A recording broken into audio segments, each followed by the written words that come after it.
Good afternoon. My name is Lynn, and I'm the Senior Public Education Policy Advisor at Texas 2036. In front of you today from our organization, you have three things. You have a copy of my slides, and then you have a report that we recently released with the Bush Institute called State of Readiness, Our Texas Students Prepared for Life After High School, and then a card with a couple of our best facts from that report. What are we about at Texas 2036? Our end goal in public education is actually not a high quality or rigorous assessment and accountability system. We believe that is just the means to the end. But what is the end? Every single student in the state of Texas, no matter their zip code or their skin color, graduating from a Texas high school ready for college or career. So how do we get there? Well, if you look on slide 2, you'll see that Texas is struggling when it comes to readiness. Only 22% of Texas 8th graders actually achieve some kind of post-secondary credential within 6 years of high school graduation. This number is particularly bad for our young men. When you look at our minority young men, it is the worst and the lowest. It's 10% for African American young men and 13% for Hispanic young men.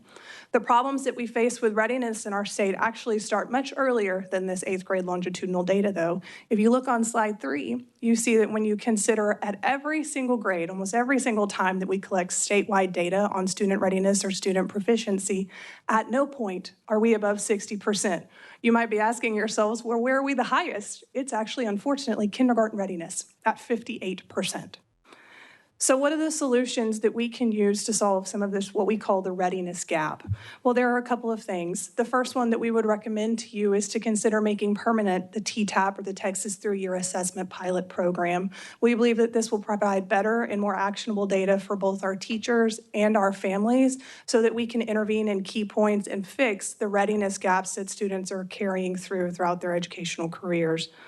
Recommendation number 2, we recommend that you address our readiness gap by improving CCMR in the accountability system. As it stands today, we believe that CCMR is unfair to school districts in some specific ways. For example, a college prep course in the CCMR portion of the ATHREF system is weighted the exact same as a full associate's degree received by a high school student. An associate's degree while you're in high school is a lot of hard work and a lot of classes. One class that's not even college level should not be considered the same as a full associate's degree in the accountability system, but it is today. Another recommendation that we would we would urge you to consider is to make sure that anything that is awarded credit in our CCMR system is actually tied to a real job in Texas. One of the things that we often hear about in kind of the CTE work is the story of floral design. There are 46,000 students in Texas public schools taking floral design right now.